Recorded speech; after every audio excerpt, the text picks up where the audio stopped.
Hello everyone, कैसे हो आप सभी। आप सभी का स्वागत है दी नॉलेज क्लासरूम के यूट्यूब चैनल पर।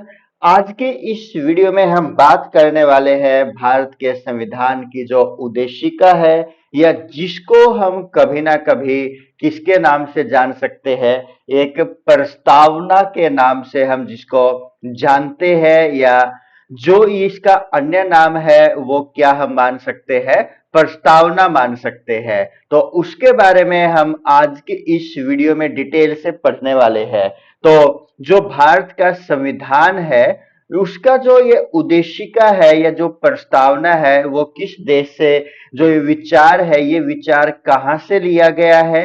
ये विचार लिया गया है यूनाइटेड स्टेट ऑफ अमेरिका से, यानी कि अमेरिका से ये विचार आया है। और यदि इसकी प्रस्तावना की भाषा के बारे में बात करें, तो इसकी जो भाषा है वो कहाँ से ली गई है, ऑस्ट्रेलिया से इसकी भाषा को ग्रहण किया गया है। और इसके बारे में हम बिल्कुल डिटेल से पढ़ेंगे। अभी हम फिलहाल बात करने वाले संपूर्ण प्रभुत्व संपन्न, जिसको हम क्या बोल सकते हैं, संप्रभु संपन्न बोल सकते हैं।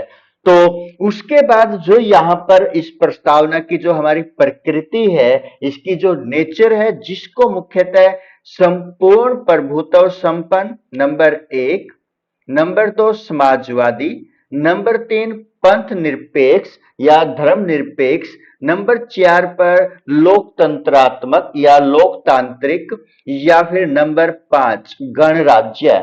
इन पांच शब्दों के ऊपर हम महत्वपूर्ण रूप से इस प्रस्तावना के अंदर हम इनको देख सकते हैं। जो ये समाजवादी शब्द है, ये शब्द कहां से लिया गया है, ये शब्द लिया गया है रूस से।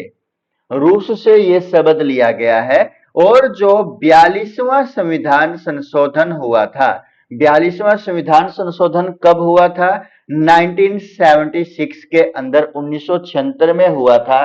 तो जो ये समाजवादी के जो विचार है, जो ये विचारधारा है, ये किसके विचार है, मुख्यतः जो गांधी जी थे, या फिर नेहरू जी थे, या फिर बात करें जिसको हम रूस के पिता के रूप में, या जो है कि हमारे देश के अंदर भारत के जो राष्ट्रपिता है, जिसका नाम क्या है, महात्मा गांधी जी है। और उसी प्रकार से रूस के जो राष्ट्रपिता है, जिसका नाम क्या है, लेनिन है।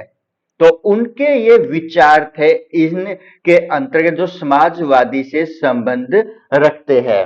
तो चलिए शुरू करते हैं इस वीडियो को, और इसके बारे में हम जानते हैं कि इसमें क्या क्या हम और कुछ इसके बारे में डिटेल से जानेंगे। तो 13 दिसंबर 1946, हमने अपनी पिछली वीडियो में इससे पहले बात की थी। तो जो हमने यहाँ पर 9 दिसंबर के बारे में, 11 दिसंबर के बारे में, और आज हम बात करने लग रहे हैं 13 दिसंबर के बारे में। तो 13 दिसंबर 1946 को नेहरू जी द्वारा प्रस्तुत उद्देश्य संकल्प, या जिसको हम क्या बोल सकते हैं, उद्देश्य प्रस्ताव बोल सकते हैं, जो कब अपनाया गया था, जो 22 जनवरी 1947 को अपनाया गया था। कब अपनाया गया था, 22 जनवरी 1947 को इस उद्देश्य प्रस्ताव को संविधान सभा में अपनाया गया था। और इसी को क्या नाम दिया गया था, प्रस्तावना का नाम दिया था। और क्या जानेंगे, जो ये संविधान की प्रस्तावना है, जिसको एन के पालकीवाला ने क्या बोला है, संविधान का परिचय पत्र बोला है, यानी कि जो ये प्रस्तावना है या जो उद्देशिका है, इसको एन के पालकीवाला ने क्या नाम दिया है, संविधान का परिचय पत्र इसको नाम दिया गया है। अब जो ठाकुरदास भार्गव है, पंडित ठाकुरदास भार्गव के द्वारा इसको क्या बोला गया है, संविधान की आत्मा बोला गया है। क्या बोला गया है इसको, संविधान की आत्मा। किसको बोला गया है, इसी प्रस्तावना को बोला गया है। किसके द्वारा बोला गया है, ये पंडित ठाकुर दास भार्गव के द्वारा इसको बोला गया है। तो 13 दिसंबर 1946 को नेहरू जी द्वारा जो प्रस्तुत उद्देश्य प्रस्ताव था, उद्देश्य संकल्प था जो मुख्यतः, तो इसको अपनाया गया था 22 जनवरी 1947 को हमारी संविधान सभा के द्वारा इसको अपनाया गया और तब जाकर के इसको संविधान की उद्देशिका में शामिल किया गया था। एक आदर्श के रूप में इसको प्रस्तुत किया गया था। जो 42वां संविधान संशोधन हुआ था, जो कब हुआ था, 1976 में हुआ था, 1976 में हुआ था। इसके द्वारा इसमें संशोधन किया गया था इस उद्देशिका के अंदर, देखिए हमने अभी थोड़ी देर पहले बात की थी, जिसको हम जो 42वां संविधान संशोधन है जो 1976 के अंदर हुआ था, इसी के अंदर जो संशोधन इस उद्देशिका के अंदर किया गया था, तो उसी के माध्यम से इसमें कुछ शब्दों को भी जोड़ा गया था। उद्देश्य प्रस्ताव की स्वीकृति कब हुई थी? 22 जनवरी 1947 को उद्देश्य प्रस्ताव को स्वीकार किया गया था। संविधान की प्रस्तावना को संविधान की कुंजी कहा जा सकता है, यानी कि जो संविधान की प्रस्तावना है उसी को क्या नाम दिया जा सकता है? संविधान की कुंजी, यानी कि संविधान की जो शुरुआत होती है, जैसे कि हम किसी भी दरवाजे को, किसी भी रूम को जो लॉक है उसको जब खोलते हैं तो सबसे पहले हमारे हाथ में उस दरवाजे की चाबी होनी चाहिए। तो उसी प्रकार से हमारे संविधान को जब हम ओपन करते हैं तो सबसे पहले हमारे हाथ में उसकी कुंजी आती है। तो इसी प्रस्तावना को क्या बोला गया है? संविधान की कुंजी बोला गया है। और इसके शब्द भारतीय लोगों की सर्वोच्च संप्रभुता का उद्घोष करते हैं, यानी कि जो भारत के लोग हैं वही क्या है? इस संविधान को सर्वोच्च बनाने का काम करते हैं, क्योंकि इस संविधान को जो पावर मिलती है वो कहां से मिलती है? इन्हीं भारतीय लोगों से मिलती है, यानी कि हमसे ही, यानी कि हम भी क्या है? भारत के नागरिक है, तो हमसे ही क्या है? जो संप्रभुता है या जो हमारा संविधान है जिसको ये मान्यता प्राप्त होती है और ये मजबूती हमारे संविधान को प्रदान करती है।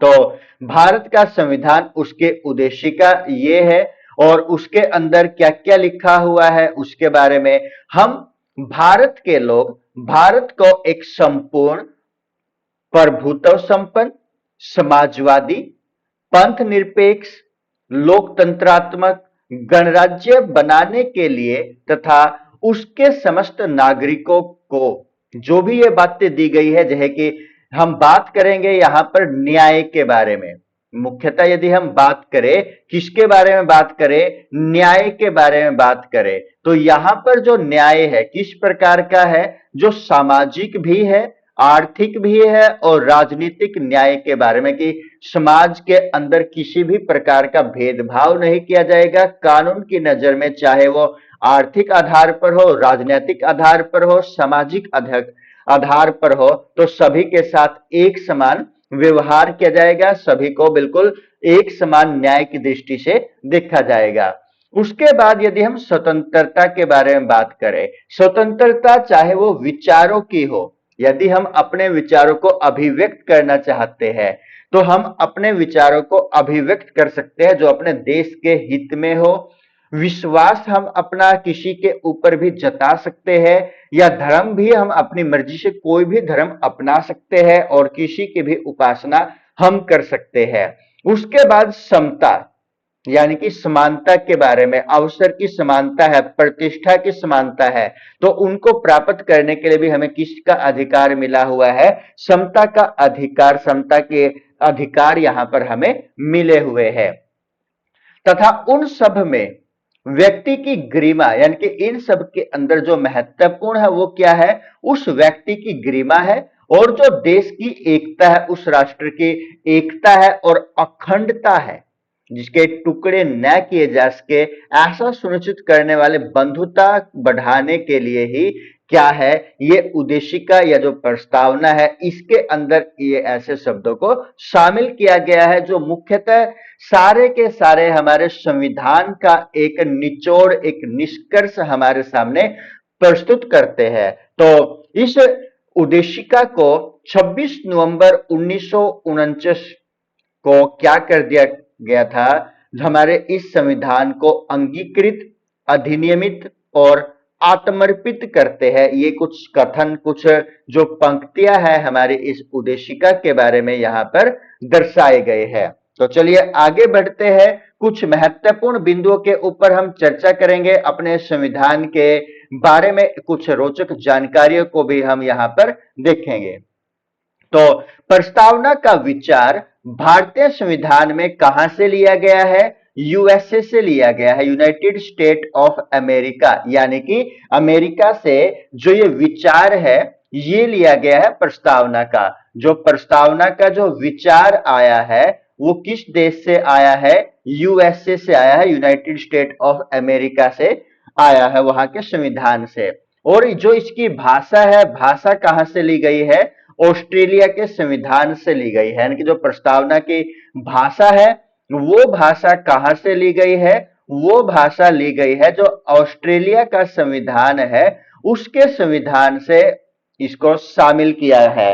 अब यदि हम बात करें जो ऑस्ट्रेलिया है, ऑस्ट्रेलिया से हमने और क्या क्या ग्रहण किया हुआ है, क्योंकि हमने अपने संविधान के अंदर कुछ अलग अलग तथ्यों को शामिल किया हुआ है। हमने कहीं से कुछ लिया हुआ है, कहीं से कुछ लिया हुआ है। तो उसी प्रकार से जो ऑस्ट्रेलिया है, ऑस्ट्रेलिया से हमने और क्या क्या अपनाया हुआ है? जो समवर्ती सूची है, समवर्ती सूची भी हमने कहां से ली हुई है? उसका जो ये धारणा है समवर्ती सूची की, वो भी हमने कहां से ग्रहण किया हुआ है? ऑस्ट्रेलिया से। संसद का जो संयुक्त अधिवेशन होता है, जो हमारी संसद है, उस संसद का जो संयुक्त अधिवेशन है, संसद का जो संयुक्त अधिवेशन है, उसकी जो अधिवेशन का विचार है वो भी कहां से लिया गया है? संयुक्त अधिवेशन का जो विचार है वो भी कहां से लिया गया है? ऑस्ट्रेलिया का। यानी कि राष्ट्रपति क्या करता है? राष्ट्रपति अधिवेशन को बुलाता है, जो संयुक्त अधिवेशन होता है। कौन से इसके अनुच्छेद के अंदर इसका वर्णन किया गया है? अनुच्छेद 108 के अंदर इसका वर्णन किया गया है। किस प्रकार के बिल पर? जो कि साधारण बिल होता है उस पर राष्ट्रपति क्या करता है?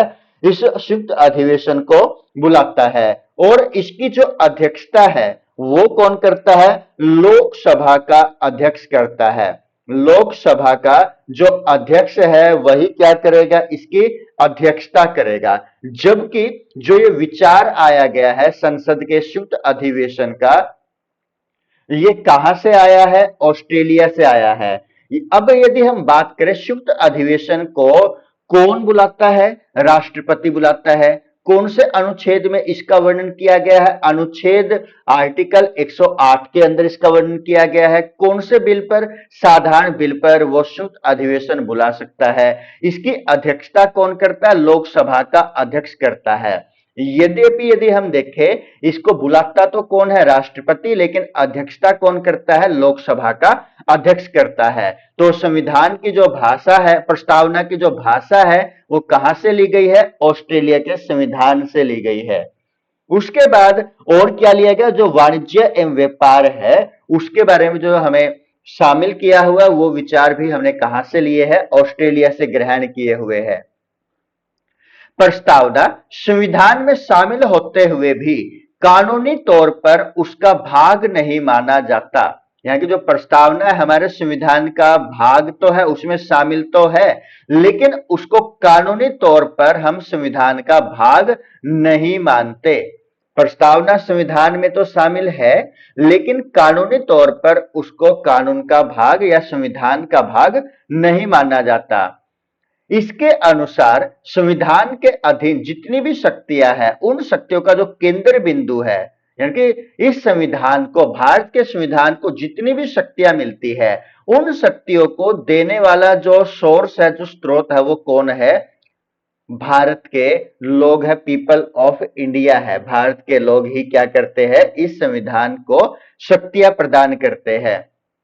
अब और क्या है कि जो प्रस्तावना है, इस प्रस्तावना के अंदर जो प्रस्तावना को न्यायालय में परिवर्तित नहीं किया जा सकता, यानी कि इसको हम क्या नहीं कर सकते? न्यायालय में नहीं लेकर के जा सकते।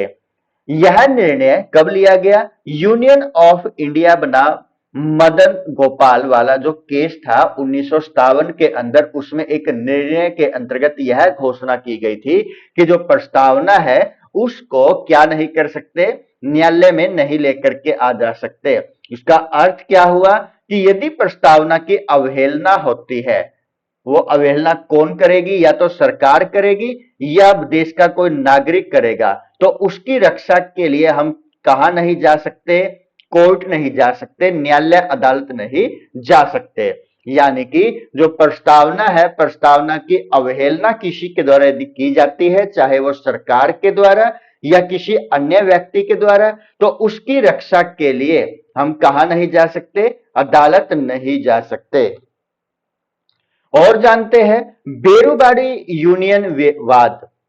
जो बेरुबाड़ी यूनियन वाद है 1960 के अंदर, सर्वोच्च न्यायालय ने निर्णय दिया कि जहां संविधान की भाषा संदिग्ध है, तो वहां पर जो प्रस्तावना है विधिक निर्वाचन में सहायता करती है। यानी कि विधि को, कानून का जो निर्वाचन, कानून का जो चुनाव करने में जो भाषा के रूप में यहां पर काम करेगी, वो कौन करेगी, प्रस्तावना करेगी। ये जो निर्णय लिया गया है, ये कौन से केस में, बेरुबाड़ी यूनियन विवाद जो वाद था 1960 का, उसमें यह सुप्रीम कोर्ट ने निर्णय लिया था। उसके बाद जो बाद में ही क्या किया गया, जो सर्वोच्च न्यायालय ने प्रस्तावना को संविधान का अंग नहीं माना। यानी कि बाद में सर्वोच्च न्यायालय ने प्रस्तावना को क्या नहीं माना, संविधान का भाग नहीं मानना, उसका अंग नहीं माना। इसीलिए जो विधायिका है वो प्रस्तावना में किसी प्रकार का बदलाव नहीं कर सकती। सर्वोच्च न्यायालय के जो केशवानंद भारती बनाम केरल राज्य का वाद था 1973 के अंदर, 1973 का जो वाद था केशवानंद भारती बनाम केरल राज्य 1973 वाला, जो सुप्रीम कोर्ट के अंदर केस था, उसमें क्या कहा गया कि प्रस्तावना संविधान का अंग है। जबकि जो यहां पर बेरुबाड़ी यूनियन विवाद था, उसके अंदर तो संविधान का अंग नहीं माना गया है सर्वोच्च न्यायालय के द्वारा, लेकिन 1973 के अंदर, एक तो 1960 के अंदर तो अंग मान लिया गया, जबकि उसके बाद 1973 के अंदर ये संविधान का अंग माना गया है। तो यहां पर 1960 के अंदर तो इसको अंग नहीं माना गया, 1973 में इसको सर्वोच्च न्यायालय ने इसको क्या मान लिया, इस प्रस्तावना को संविधान का अंग मान लिया। और इसको क्या कहा गया कि जो विधायिका है, यानी कि जो संसद है, इस प्रस्तावना में क्या कर सकती है, किसी प्रकार का संशोधन कर सकती है, कोई भी बदलाव कर सकती है। केशवानंद भारती वाद में ही, यानी कि जो 1973 का ही जो वाद था, उसी में सर्वोच्च न्यायालय ने प्रस्तावना को संविधान का मूल ढांचा माना है, कि इसी प्रस्तावना को क्या मान लिया, संविधान का मूल ढांचा मानना है। संसद संविधान की मूल प्रस्तावना में नकारात्मक संशोधन नहीं कर सकती, लेकिन उसने क्या कहा है सुप्रीम कोर्ट ने, कि जो सर्वोच्च यहां पर संसद है, वो संविधान का जो मूल स्वरूप है उसके अंदर किसी भी प्रकार का जो नकारात्मक संशोधन है वो नहीं कर सकती। स्पष्ट है, संसद वैसा संशोधन कर सकती है जिससे मूल ढांचे का विस्तार व मजबूतीकरण होता है।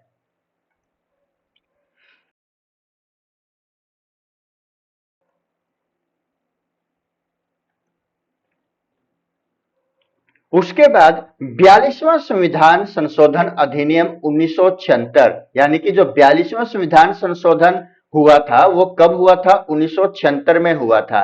इसके द्वारा क्या किया गया, इस प्रस्तावना के अंदर समाजवादी, पंथ निरपेक्ष और राष्ट्र की अखंडता शब्द को इसमें जोड़ा गया था। ये शब्द इसके अंदर शामिल किए गए थे 1976 के अंदर। कौन कौन से, समाजवादी, नंबर 2 पंथ निरपेक्ष और नंबर 3 राष्ट्र की अखंडता। ये शब्द 42वें संविधान संशोधन अधिनियम 1976 के द्वारा जोड़े गए थे। भारत का लिखित भारत का जो संविधान है, ये विश्व का सबसे बड़ा लिखित व सर्वाधिक व्यापक संविधान है। यानी कि यदि भारत के संविधान के बारे में हम बात करें, जो भारत का संविधान है किस प्रकार का संविधान है, विश्व का सबसे बड़ा लिखित संविधान है। अब थोड़ा यदि हम इसके ऊपर चर्चा करें संविधान के ऊपर, तो भारत में जो राज करने की जो व्यवस्था होती है वो किसके ऊपर निर्भर करती है? भारतीय संविधान के ऊपर निर्भर करते हैं कि जो संविधान है, संविधान क्या है? राज करने की व्यवस्था, यानी कि जो संविधान है वो क्या है? राज करने की व्यवस्था है। राज किस प्रकार से किया जाना है उसकी व्यवस्था को ही हम क्या मानते हैं? कॉन्स्टिट्यूशन मानते हैं, संविधान मानते हैं। उसी प्रकार यदि हम भारत के अंदर बात करें, भारत में जो राज करने की व्यवस्था है वो किसके द्वारा होती है?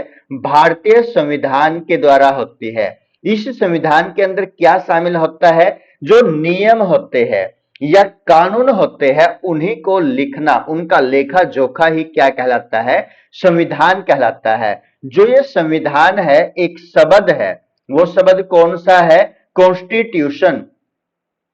एक शब्द है कॉन्स्टिट्यूशन, जो कि किस प्रकार का शब्द है? एक लेटिन शब्द से आया हुआ है, लेटिन शब्द से ही ये बनकर के आया है, जिसका मतलब क्या है? कॉन्स्टिट्यूट। वो शब्द कौन सा है? कॉन्स्टिट्यूट। यानी कि इस कॉन्स्टिट्यूट का मतलब क्या है? सिद्धांतों से किया गया शासन, यानी कि सिद्धांत है और उन्हीं सिद्धांतों के आधार पर ही क्या किया जाने लग रहा है? शासन किया जाने लग रहा है। और जो भारत का संविधान है वो किस प्रकार का संविधान है? विश्व का सबसे बड़ा लिखित संविधान है।